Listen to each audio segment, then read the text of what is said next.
চালু করছিলাম চক বাজার থেকে শুরু করে আন্দরকিল্লা নিউ মার্কেট অ্যান্ড আবার জামা সবাই সবসময় করার পর যে যেভাবে পারছি করছে কতটুকু সম্ভব ওদিনে করার পর এরপর থেকে আমরা ডিসিশন নিয়েছি যেহেতু সবাই রাস্তার মধ্যে নেমেছে সবাই যা যার মতো করে রাস্তার পরিষ্কার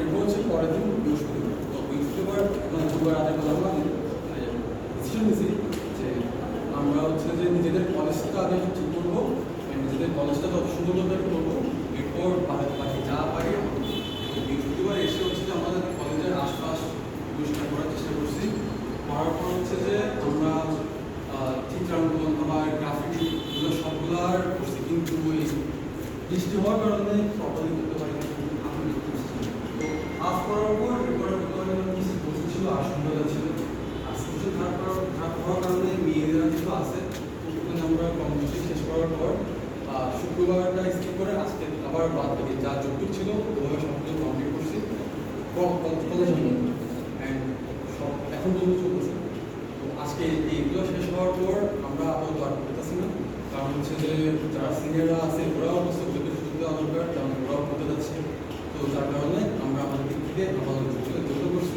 এগুলাই এরপর আমাদের নেক্সট কর্মসূচি সেটা হচ্ছে যে যেহেতু কলেজের মধ্যে অনেকে আছে কিন্তু বাহিরের দিক থেকেও আমাদের করতে হবে তো যার কারণে আগামীকাল অথবা পরশু দিন আর আমরা যতটুকু পসিবল হয় মানে আমরা জামুই পার্কে দিয়ে যাবো ওইদিকে অনেকগুলো দেওয়াল নষ্ট হয়ে আছে ওগুলো ঠিক করে রং করবো গ্রাফিটি যা যে জমে পারে করবো ওগুলো করার পর হচ্ছে যে আমরা বাজার মন্দির মানে আশপাশে যে বাজারগুলো আছে মানে কীভাবে যা দাম কীভাবে ওরা সব ঠিক করতেছে এগুলো দেখবে এগুলো দেখে হচ্ছে যে আমরা ডিসিশন নিব যে কী করা যায় আর সাথে আমি একটা কথা বলবো বাজারগুলো যেটা করছে ওখানে আমরা যেখানে সাপ্লাই দেয় ওখান থেকে ডিরেক্ট ওইটা আমাদের মানে রেটটা নির্ধারণ করতে হবে কারণ আমি খুচরা দোকানে কিন্তু আমি ওই কিছু বলতে পারবো যেখানে আমার আলু পাইকারি সেল করছে 55 থেকে 50 টাকা তো আমি এখানে ওদের কীভাবে বলবো 40 টাকা সেল করার জন্য কারণ ওদের কস্টিং করতেছে 50 টাকা তা আমি ওইগুলো যদি 15 টাকা কমাইছি ওইটা জীবনে পছন্দ পারবো এই ব্যাপারে ওকে আমি কথাগুলো শেষ করে তারপর তুমি বলবো যেটা বললাম আমরা ওকে বল তারপর এটা কি এখন কাজ শুরু হয়েছে কাজ শুরু হয়েছে বলতে এখন ম্যাক্সিমাম অনেক জায়গায় শুনতেছে মানে খুচরা দোকানদারগুলোকে গিয়ে ওরা মানে প্রেশারাইজ করতেছে অনেক দোকান মনে হয় কথা শুনতে একটা নাকি দোকান ওরা অফও করে দিচ্ছে মানে খুচরা দোকানদার বাট এটা তো ঠিক হবে না কারণ ওরাই কিনে আনতেছে কত ওরা যেখান থেকে সাপ্লাই হচ্ছে মানে প্রোডাক্টটা যেখান থেকে এই ব্যাপারে যেটা ওই যেটা বলবো আমি আমার যে তথ্যটা এসছে তুমি যেটা বলতে ঠিক বলছো ব্যাপারটা হচ্ছে কি আসলে আমাদের তরুণ সমাজের সবাইকে সব ব্যাপারে এগুলো থাকবে না তো এখন যেটা হচ্ছে এই ব্যাপারে অভিজ্ঞ লোকের পরামর্শ নিয়ে যদি কাজ করা যায় সেই জন্য আসলে আমি আসা এখানে যেটা করতে হবে বাজার মনিটরিং করতে গেলে প্রথম কাজটা হচ্ছে যে এই জিনিসটার দাম এটা তো যেটা বললো একেবারে যেই ভোক্তা মানে উৎপাদক পর্যায়ে সেখানে কত দাম তারপর তার সাথে তোমার ট্রান্সপোর্টেশন খরচ তার লাভ তারপরে কত টাকা হওয়া সেই জন্য বেশি না হয় এটা হচ্ছে একটা এটা বিদেশ থেকে ইম্পোর্ট করা হচ্ছে এই বিদেশে যে ইম্পোর্টের এখানে করার পরে সেখানে যদি কাগজপত্র দেখতে পারো কত টাকা দাম কত টাকা ট্যাক্স তারপর তার কত টাকা ট্রান্সপোর্টেশন খরচ তারপরে তার এখানে লাভ তারপরে সে বিক্রি করে খুচরা দোকানদার বিক্রি করে তাই তো এই বিষয়গুলো নিয়ে আমাদের কাজ করা একটু ডিফিকাল্ট এই ব্যাপারগুলো নিয়ে আলাদা কোনো যদি টিম থাকে তাদেরকে দায়িত্ব দিতে হবে তারা বলবে দামের ব্যাপারে তোমরা বা আমি মনে করি স্বাভাবিক পর্যায়ে গিয়ে যেটা করতে পারো যে ভোক্তারাই বলবে যে কালকে 20 টাকা ছিল আজকে কোনো 30 টাকা অথবা আগামী গত 7 দিন আগে এটা ছিল 60 টাকা এটা এখন 50 টাকা হচ্ছে ঠিক আছে কমে যায় 10 টাকা যদি না কমে থাকে তখন একটু প্রশ্ন করা যেতে পারে আমি জানি না তোমরা কি এক করছি না বাট এই ব্যাপারে আমার মনে হয় যারা বাজারের সাথে সম্পৃক্ত লোকদের পরামর্শ নিয়ে তারপরে তোমার আমাদের মনে তৈরি করা সুবিধা এর মধ্যে হচ্ছে যে মেন সমস্যা চাঁদাবাজি যত হবে জিনিসপত্রের দাম তত হবে এটা বাবা ইউ আর ভেরি কারেক্ট চাঁদাবাজি আমাদের জাতীয় সমস্যা প্রত্যেকটা অফিসে তুমি যদি বলো মিস্টার 10%, মিস্টার 15%, মিস্টার 5% সব জায়গায় ইভেন ইউনিভার্সিটিতে ভর্তি তোমরা জানো নর্থ সাউথে পর্যন্ত টাকাতে স্টুডেন্ট ভর্তি হতে পারে তুমি কি জানো অনেক কলেজ আছে যদি তাকে কি বলে ওরা বলে কি আমাদের কলেজের ফান্ডে টাকা দেবে ঠিক এই হচ্ছে আমাদের জাতীয় স্কুলে ভালো ভালো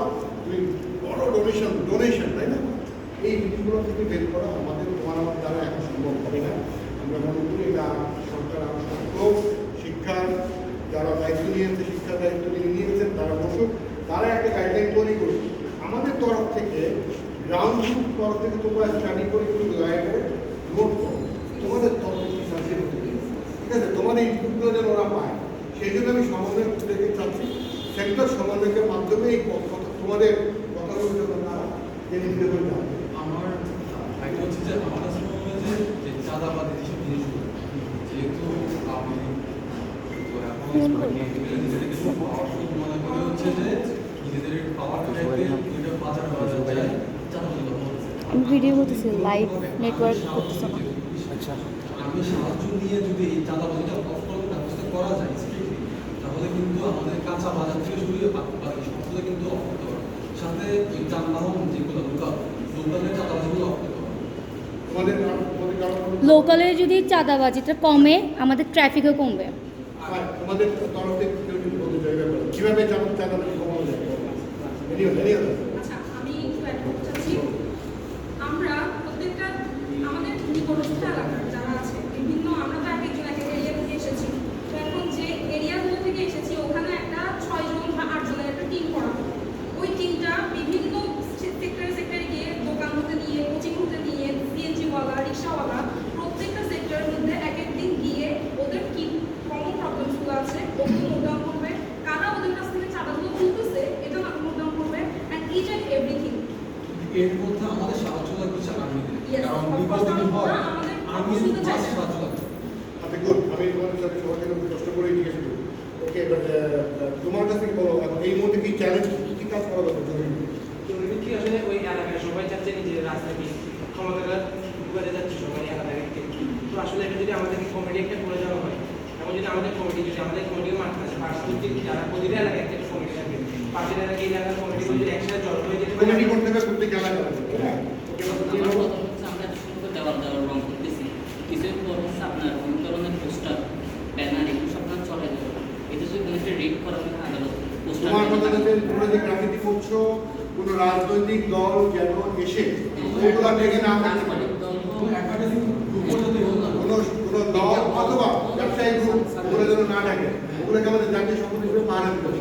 সেই জন্য সেখানে যেটা হচ্ছে তোমার আগে তোমার আগেও চিন্তা করতে এই জায়গায় আমরা বলিব তখন না বা কথা বলতে না আসে, ঠিক আছে?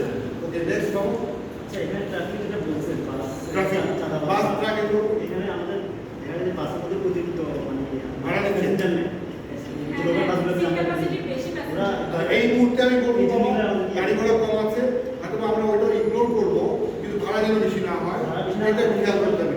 যতগুলো সিট ততগুলো থাকবে।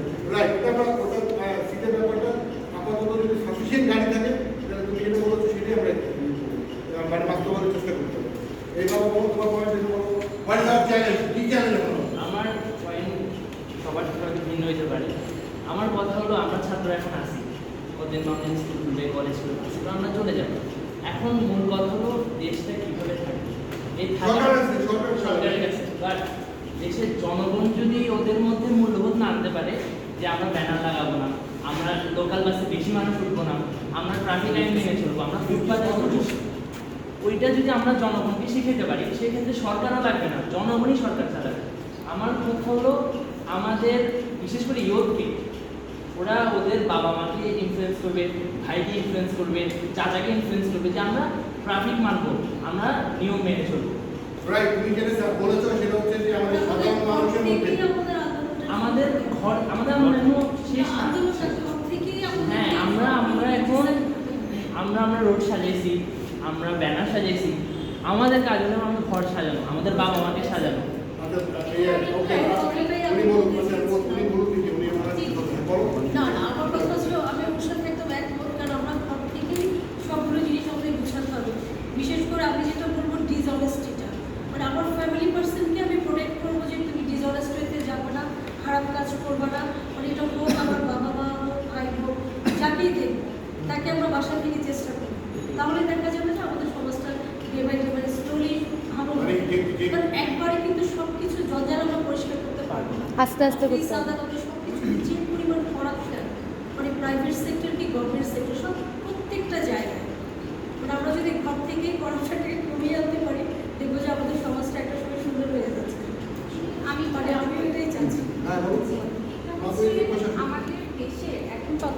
সরকার আছে, তো তত্ত্বাবধায়ক সরকার বেশি দিন থাকবে না। আমি ধরে নিলাম যে বেশি বেশি 6 বছর আমি ধরে নিলাম একদম। এরপরে গিয়ে তো এখন একটা রাজনৈতিক দল তো আসবে ভোটের মাধ্যমে, সেটা যতই সলিড ভোট হোক না কেন। এখন আমি যদি একটা সরকার, সে যে দলই আসুক, সে যতই লয়াল হোক, এখন তার কাছে তো একটা পাওয়ার আছে। হ্যাঁ, এখন আমরা জনগণরা, আমাদের মধ্যে একটা জিনিস হচ্ছে লেগেসি হয়ে গিয়েছে, সেটা হচ্ছে নেপোটিজম। এই যে নেপোটিজম, এই যে স্বজন প্রীতি, আমি ওর পরিচয় দিব, বা আমি গিয়ে নিজে গিয়ে ঘুষ অফার করবো, তো আমি একজনকে যখন ঘুষ অফার করবো, সে না নেওয়ার পার্সেন্টেজ কিন্তু খুবই কম, তার কিন্তু নেওয়ার পার্সেন্টেজটা কিন্তু খুব বেশি। তো তখন এই জিনিসটা যেহেতু আমাদের মধ্যে রক্তে রক্তে মিশে গিয়েছে, তো এই জিনিসটা আমাদের চেঞ্জ করতে হবে। এখন এই জিনিসটা চেঞ্জ করা কিন্তু একদিনে পসিবল না। এখন আমি যখন একটা সরকারি সেক্টরে আমি একজন ভোক্তা হিসেবে যাব, সেটা হোক রাজস্ব, সেটা হোক ভূমি, সেটা হোক ট্যাক্সের জায়গা বা ব্যাটের জায়গা, আমাকে যেটা করতে হবে, আমার কথা যখন তারা শুনবে না, তখন তাদেরকে জিজ্ঞেস করতে হবে আপনাদেরকে এই সাহস কে দিয়েছে, লাইক আমার জায়গা থেকে আমার ভয়েসটা রেজ করতে হবে। তো এই জিনিসগুলো আর কি আমার মনে হয় ওভাবে স্টপ করা যার যার জায়গা, মানে একদম সুযোগটা দেওয়া যায়। আর যেহেতু একটা জিনিস এখন ইয়াংরা, যে সবাইকেই ভোকাল হতে হবে। রেজ করতে হবে ভয়েস, আর যেহেতু এখন ইয়াংরা একটু লিডে আছে, তো এটার অ্যাডভান্টেজ হিসেবে আমি বলবো প্রত্যেকটা এলাকায় যে কমিটি করার বিষয়টা এসেছে, আমরা জানি আমরা স্টুডেন্টস, আমরা সবসময় হয়তো সময় দিতে পারবো না, কিন্তু যখনই দেখবো আমাদের কাউন্সিলর অফিস বা জেলা পরিষদ বা হচ্ছে যে ইউনিয়ন পরিষদগুলা, এগুলাতে যখন দেখবো একটু হলেও ঝামেলা হচ্ছে বা কারোর মুখ থেকে যখন শুনবো, আমরা কমিটি নিয়ে ওখানে যাব, উইকেন্ডে হোক সেটা, বা হচ্ছে যে উইকসের যে ডেগুলো রয়েছে, কর্মদিবস যেগুলো, ওগুলোর মধ্যে হয়তো একটা টাইমে গিয়ে আমরা ওখানে গিয়ে জিনিসটাকে স্টপ করা যাবে। এটার জন্য আমাদের একটা ইমার্জেন্সি টিম লাগবে, একটা কমিটি লাগবে, স্টুডেন্ট কমিটি। এখন ওই জিনিসটা আমাদেরকে একটু বাস্তবায়ন করতে হবে। আমার সেম পয়েন্ট ছিল, মানে বলো। সরকারি অফিসগুলোতে আমার যেটা আমরা দেখা যায় যে আমরা একটা এনআইডি কার্ড বানাইতে গেলে কোনো টাকা দেওয়া লাগে, এটা প্রতিটা সেক্টর যার থেকে মনে করেন ফোনটা নিই, আমি নামটা এন্ট্রি করবো, ওর থেকে শুরু করবো 20 টাকা, 50 টাকা, 100 টাকা, এভাবে আমি যেখানে একটা এনআইডি ফর্ম বানাইতে মনে করেন, আমি হয়তো ওটা ফ্রিতেও পাইতে পারি, এটা যেহেতু সরকারি, এটা কিছু টাকা দিয়ে, বাট ওটা আমার যাইতে যেতে একদম 2-3 হাজার টাকা প্লাস খুবই লং প্রসেস। সব কথা হচ্ছে সবাই পয়েন্ট আউট করছে, বাট একটা জিনিস আমরা সবাই ইগনোর করতেছি, আমাদের দেশ স্বাধীন আজকে 52 বছর, 53 রানিং, সরি 53 ইয়ার্স রানিং। তো 53 বছরের অভ্যাস আমরা চেঞ্জ করতে পারবো না মানুষের মধ্যে। আমরা যদি প্রত্যেকটা জায়গায় এখন যে বলছে ভাই আপনি এভাবে করতে পারবেন না, ভাই এটা ঠিক করে, এটা ঠিক করে, সম্ভব না, কারণ অভ্যাস তো আর যায় না, অভ্যাস চেঞ্জ হতে সময় লাগে। আমি যদি বলি যে মোস্ট ইম্পর্টেন্ট কী হতে পারে, আমাদের ট্রাফিকটা কেন, যেমন স্টুডেন্টরা কারেন্টলি ট্রাফিকটা হ্যান্ডেল করতেছে, বাট ওদের মধ্যেও বিশৃঙ্খলা হচ্ছে, পুলিশরাও করতেছে। বাট এখানে কথা হচ্ছে স্টুডেন্টরা বলতেছে লাইসেন্স, যে কোন গাড়ি কোন যায়, কোন লেন দিয়ে যাবে, কিন্তু লেন সেন্সটা আমাদের ড্রাইভারদের নেই। কারণ হচ্ছে ওই যে ঘুষ, আমরা লাইসেন্স করার সময় কেউ পরীক্ষা দেয় না, সবাই 100 টাকা দিয়ে কি বলে যে লাইসেন্স আপনাদের তো হয়ে গেছে, আপনি জাস্ট ড্রাইভিং টেস্টটা দিয়ে দেন, এরকম সব কিছু হচ্ছে। আমার মতে ফার্স্ট থিং হচ্ছে আমরা একটা জায়গায় নিজের আগে সবার আগে লিস্ট করি, বাট ফোকাসটা একটা জায়গার উপরে, যেহেতু এখন ট্রাফিকটা থেকে আমরা সবাই ঢুকতেছি, তাহলে আমরা আগে ফার্স্ট হচ্ছে গাড়ির ফিটনেস চেক করি, কারণ ফিটনেস ছাড়া গাড়ি নিজের জন্য সমস্যা, যাকে নিয়ে যাচ্ছে তার জন্য সমস্যা। কতটুকু পারবো কিনা আমি জানি না, তোমার কথাটা ঠিক আছে, এটা একটা important thing. Law and order সিচুয়েশনের মধ্যে হচ্ছে আমাদের জনগণের দরকার ট্রাফিক সিস্টেমকে কন্ট্রোল করার জন্য, এটা মেবি আরও কয়েকদিন লাগবে আমাদের, তাই না? ওকে, তারপর আমি আর পয়েন্ট জানি, তারপর আমি একটা আমাদের সমস্ত কথাগুলো সবাই আমাদের দেশে এখন প্রবলেম না, এখানে তো দুর্নীতি বা আদালত বেড়ে গিয়েছে, তো আমাদের প্রত্যেকটা ওয়ার্ড করে যদি সরকার সমন্বয় করি, সেখানে আমাদের আমাদের যদি কতজন দায়িত্বরা ছাত্রদেরকে দেওয়া হয়, মানে ওইটা যদি আমাদেরকে দেওয়া হয়, তারা আমাদের ওইটা বন্ধ করবে। যেমন ওই ট্রাফিকে একজন দাঁড়াচ্ছে, ওনাকে বলতে মানে আমি ছাত্রদের ক্ষমতাতে তোমাকে দেখে নিই, এখন যদি আমার কাছে প্রশাসনিক পাওয়ারটা থাকে, ওটা তো আমি তো দেখা এই জিনিসগুলো আমি চাই থাকবে, আমাদের বিদ্যুৎ রাখতে ভালো হবে। আমাদের যদি একটা প্রশাসনিক পাওয়ারটা দেওয়া হয়, যেমন এই সরকার ওই পাওয়ারটা ওই ব্যাপারে বিপ্লবের মধ্যে তোমার হাতে নিতে হবে, এটা একটা বিপ্লব হয়েছে, জনবিপ্লব, জনগণের ছাত্র জনতার বিপ্লব, তোমাদের সাহস আমাদের রক্ত গেছে, তো এটাই পাওয়ার, এই পাওয়ারটাকে কাজে লাগাতে হবে। বা যতক্ষণ পজিটিভ থাকবে, মানুষের কল্যাণে কাজ করবা, ততক্ষণ পর্যন্ত সবাই তোমাকে সমর্থন দেবে। কেউ যদি ব্যক্তি স্বার্থ চরিতার্থ করতে চায়, তখন তোমার বিরুদ্ধে লড়তে হবে, তখন ব্যর্থ হবে। সেখানে এটা মাথায় রাখতে হবে যে আমরা যাই করবো, দেশের জন্য করবো, জনগণের জন্য করবো, সবার জন্য, ঠিক আছে? সবচেয়ে বড় যে হচ্ছে ওই বাজার দরকার পাইকারের প্রশ্নের মধ্যে যে দালাল গোষ্ঠী আছে, দালাল গোষ্ঠীকে একদম ওই কাজটা করতে পারলে আমরা মধ্যবিত্ত মানুষদের এই যে ঝামেলা চলছে, আপনার আজকাল যে বেতন দিয়ে একজনের বেতন দিয়েও সংসার চলে না, তো এই সমস্যাটা যদি আর হচ্ছে ফিটনেস গাড়ি, আমাদের দেশে ফিটনেস গাড়ি বেশি, এই কারণে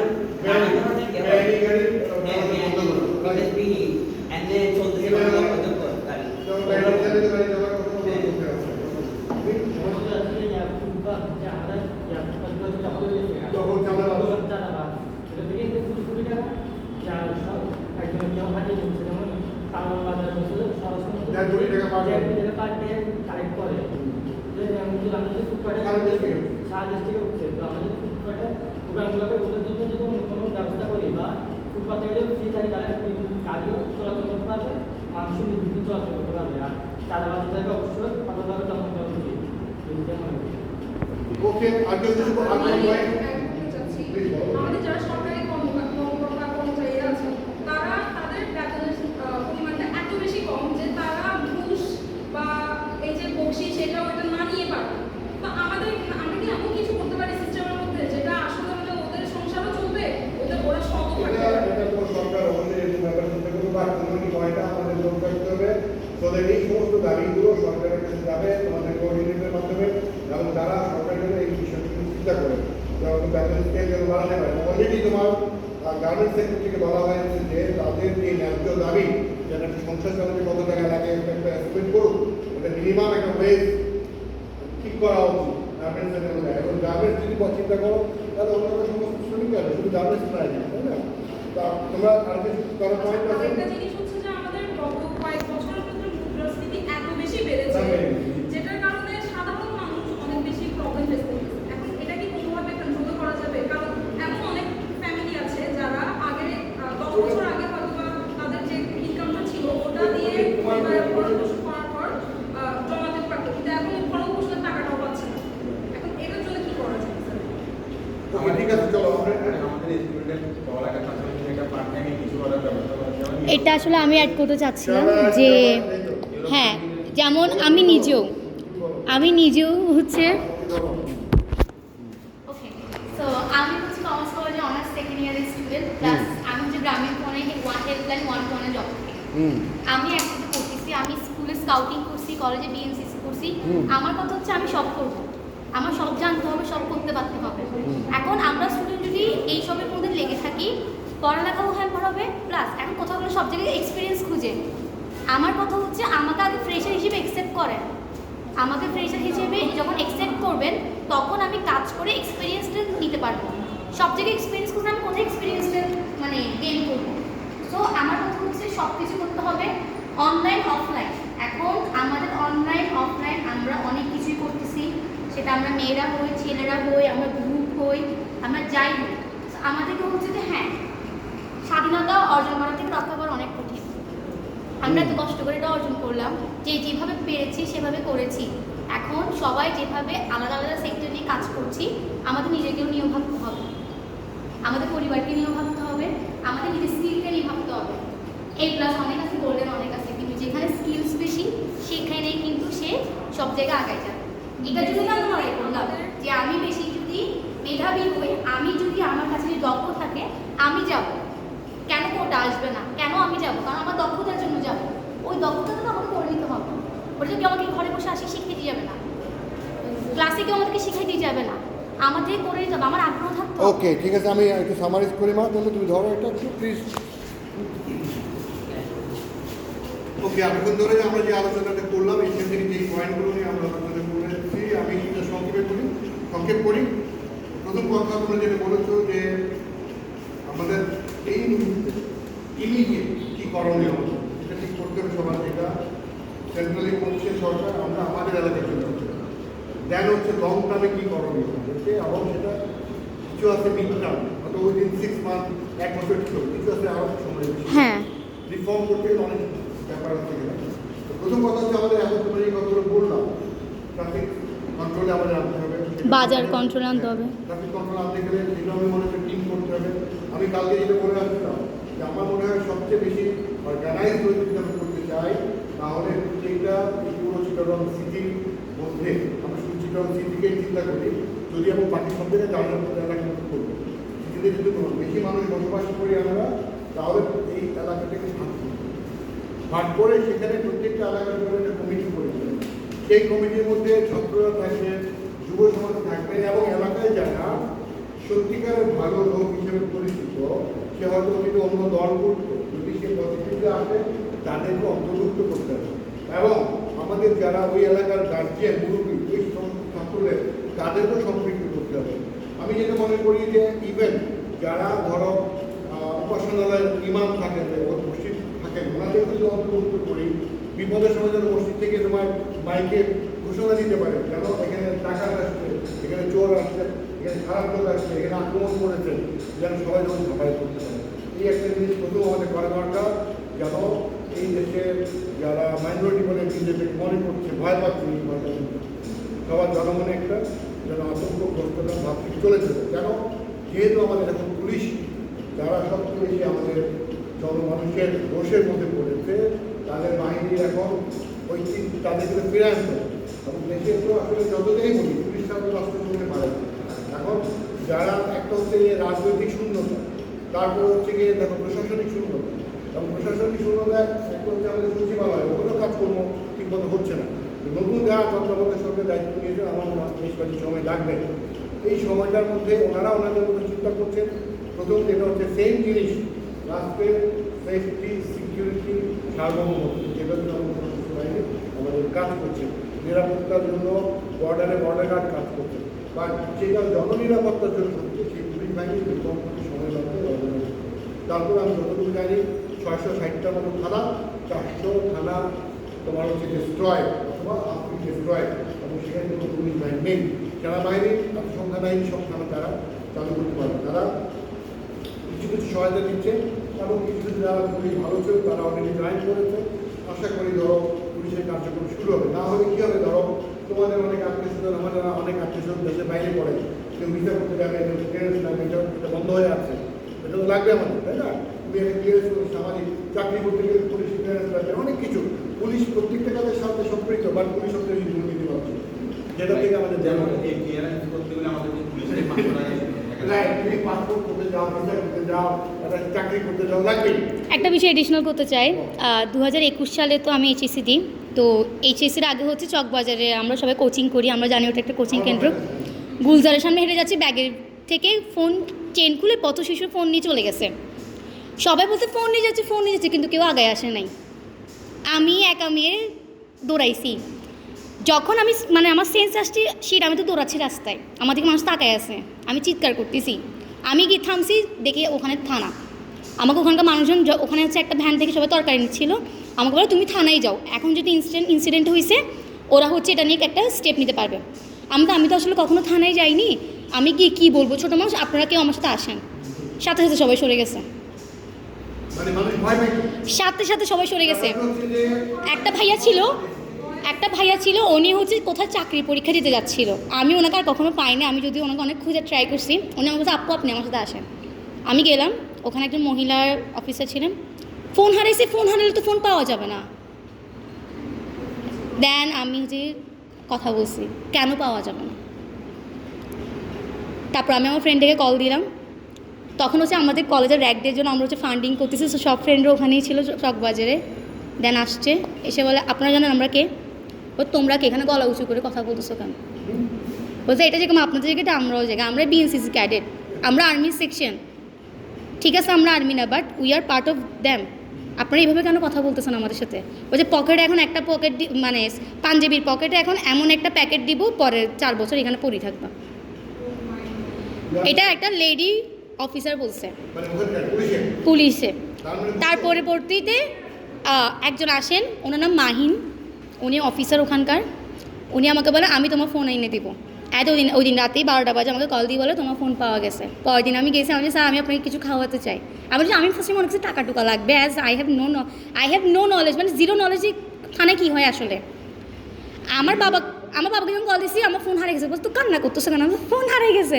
তুমি এখন কোথায়? আমি নিতে আসি। আমি থানায়। কী বলো থানায়? বের হ থানা থেকে। থানায় কি? বাবা মারাও কেউ জানেই না যে ওইটা একটা সিকিউর জায়গা, কিন্তু সবচেয়ে সিকিউর জায়গা তো ওটা হওয়ার কথা। বিপদে তো আমরা ওখানে দৌড়ে যাব। পরবর্তীতে উনি অনেক ভালো ছিল, অ্যান্ড উনি উল্টা আমাদেরকে নাস্তা করাইছে আমার ফ্রেন্ডদেরকে। আমি মনে করছি আমি আপনাকে অ্যাটলিস্ট কিছু খাওয়াতে চাই আর কিছু নিয়ে দিতে চাই, আপনি আমাকে অনেক হেল্প করছেন। কজ অ্যাজ এইচএসসি সামনে ছিল, আমার সকল নোটস সব কিছু ফোনে ছিল।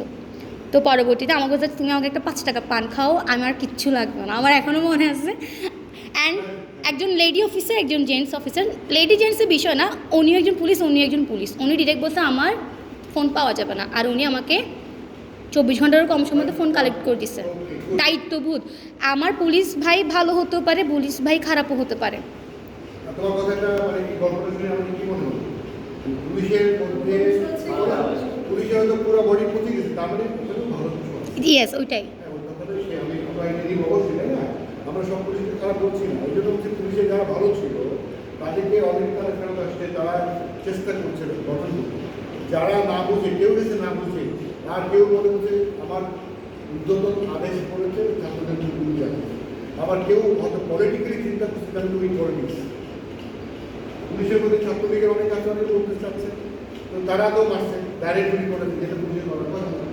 যাই হোক, আমার ফ্রেন্ডের বাবা হচ্ছে সিলেট থানা ডিসি, সম্পূর্ণ সাধারণ ছিল, অনেক সিনিয়র মানুষ, রিটায়ার্ড হবে। তো ওনার 4টা ছেলে মেয়ে, 4জনই হচ্ছে আন্দোলনের টাইমে ফুল কন্ট্রিবিউশন ছিল।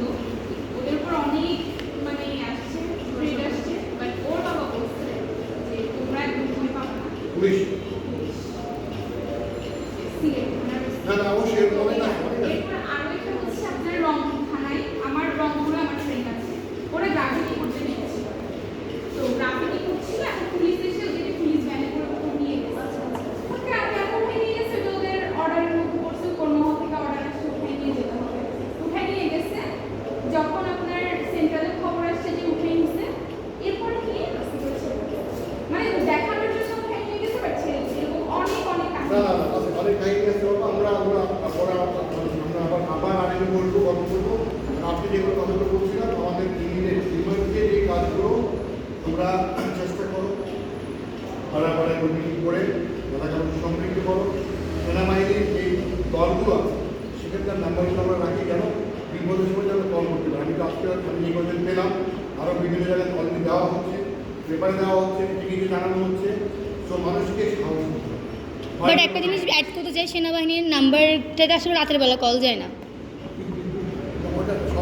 এখন রাশ হতে পারে, একটা নাম্বার যখন অনেক জায়গা থেকে কল আসতেছে, তো ওদেরকে কী করতে হবে, ওদের নাম্বার সংখ্যাটা বাড়াতে হবে। আপনারা এই নাম্বার যোগাযোগ করতে পারেন, নেক্সট সাথে আসেন।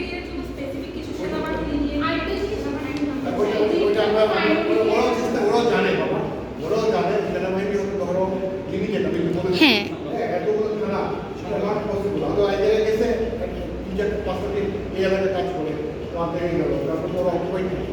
তারপর ওদের তো আলাদা, ওদের তো এই জগতের মানুষ না, ওরা কিন্তু ট্রাই করছে। তুমি দেখো আজকে নিউ মার্কেটে যে ঘটনাটা ঘটেছে, ও তো দেখছে, ও তো ছিল ওখানে। আমি ওই ক্যাপ্টেনকেও বুঝতেছিল সে ফায়ার করছে একবার চতুর্দিকে লোক হাজার হাজার, ওরা ওদের বিভিন্ন মানে ছাত্রবিদ্যারে যাদেরকে উঠাইছে, ওরা ওদের ওখানে আশ্রয় দিয়েছে, তাদেরকে জান বাঁচিয়েছে। এখন ওদের দাবি হচ্ছে ওদেরকে বিচার করেন, তাহলে আমাদের কাছে দিয়ে দেবে। এই ছেলেদেরকে যদি ছাত্র তাদের বিচার পেয়ে থাকতো, এটা তো বিচার, এটা তো আমরা এখন করতে পারিনি। কারণ আমি তাদেরকে ক্যাপ্টেনশিপ যেটা চিন্তা করছি তাকে ওখানেই থাকতো, তার দায়িত্ব হচ্ছে তুমি ওইখানে থাকো। আমি পরে কথা বলে আমি যেটা চিন্তা করলাম যে ওই দুজনকে যদি অন্য কোথাও না রেখে আসে, ততটুকু দেখবে ততটুকু কিন্তু সবাই আক্রোশ পরিস্থিতি নর্মাল হবে না, হচ্ছে মারার জন্য। হ্যাঁ, পরে আমি যে বলতেছি পরিচয় দেওয়ার পরে বলছে আমি তোমাদের আছি, সেনাবাহিনী তোমাদের সাথে আছে।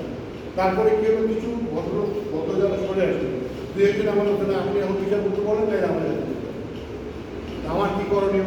আমি বললাম কি পরে ক্যাপ্টেন শাহরির একটু বললাম, বুঝে বললাম যে তুমি একটা কাজ করো, তুমি ওই দুজন মিলে তোমার কোনো ক্যাম্পেইনে খেলো, না অন্য কোনো ক্যাম্পে রেখে আসবো বা এখানে থাকলে তোমাকে তারা ছাড়বে না পরে কিন্তু সে গাইড দেবে আপনার বিশেষ করে আসসালামু আলাইকুম ma'am. Thank you for coming. Thank you. We are honored. We are honored, madam. We are honored. Yes, obviously. ওকে বাবা শোনো তাহলে শেষ করি মা তো যেটা হচ্ছে যে আমরা এই করি এই বিষয়ে তোমার চেষ্টা করবো সেন্ট্রাল কমিটিকে বলো আমরা দরকার আমার বলবো আমার বাসার ছোটো ছোটো অফিস করতে পারি এখানে আসতে পারি হ্যাঁ কিন্তু আমার ওয়াইফের এখানে করি আর হচ্ছে গিয়ে নেক্সট যে পয়েন্টগুলো আমরা আলোচনা করলাম তুমি কিন্তু ওই পয়েন্টগুলো আছে আমরা তোমাদের কেন্দ্রীয় যারা বিভিন্ন তাদের সেই পয়েন্টগুলো তাদের আমি আমার চ্যানেলে পাঠানোর চেষ্টা করি ঠিক আছে বাবা আর একটা বিষয় হচ্ছে তোমরা নিজেদের নিরাপত্তা বিধানের জন্য চেষ্টা করবা কখনোই একটা বা দুইজন তিনজন যাবা না সন্ধ্যা করে মেয়েদেরকে রাস্তায় ঢুকে যাওয়ার দরকার নাই প্লিজ এটা মনে করো আমাদের দেশ মুসলমান প্রধান দেশ এখন অনেক শক্তিশালী কাজ করছে রাস্তাঘাটে আমরা যে পরশুদিন কাজ করলাম আমি সবার লাস্টে বের হয়েছি আমি আগে মেয়েদেরকে বের করছি যে সন্দেহ হয়ে গেছে এখন বেরোতে হবে এটা যেতে হবে আর দুই নম্বর হচ্ছে তোমাদের সবাই মোবাইল নাম্বার যারা কাজ করো সেন্ট্রালে লিখে রাখবা হ্যাঁ প্লিজ মেক হোয়াটসঅ্যাপ গ্রুপ আছে হোয়াটসঅ্যাপ গ্রুপ সবাই উই ফর পিপল এটাতে আছে। এই লোকাল এই এলাকার একটা নাম দিবা আবার আর একটা এলাকা সেন্ট্রাল লিডার আমার যে নাম্বারটা দিয়েছি তোমার আমার নাম্বার সাথে তোমার দোকানের নাম্বার আমি দিচ্ছি ভাবে শেষ করিও কথাটা তো আমি তোমাদের সবাইকে ধন্যবাদ জানাচ্ছি আমাদের এই আন্দোলনের সফলতা কামনা করছি এবং নিশ্চয়ই আমাদের সরকার নেতৃত্বে সফল হবেন ইনশাআল্লাহ ইনশাআল্লাহ এবং আমাদের সবাই সবচেয়ে বড় হচ্ছে তোমাদের শিক্ষা ইয়েস যত কাজ তোমাদের শিক্ষায় ফিরে নিতে পারো সেটাই হচ্ছে আমরা যাই শান্তিতে আসুক আমি একজন লিডার আমি অফিসার হিসেবে একজন তোমাদের বাবা হিসেবে অভিভাবক হিসেবে তোমাদের পাশে আছি আমার স্ত্রী আমার পাশে আছেন ইনশাআল্লাহ আমরা তোমাদের যতটুকু আমি সহযোগিতা করবো বুদ্ধি দিয়ে জ্ঞান দিয়ে এবং এই আন্দোলন যেটা হয়েছে গণবিপ্লব যেটা হয়েছে এটাকে সফল করতে হবে প্রতি বিপ্লবীরা আমাদের পিছনে থাকবে তোমাদের পিছনে থাকবে তা আমাদের চোখ ভালো হবে ওকে আমি সবাই সফলতা কামনা করি সবাই ধন্যবাদ।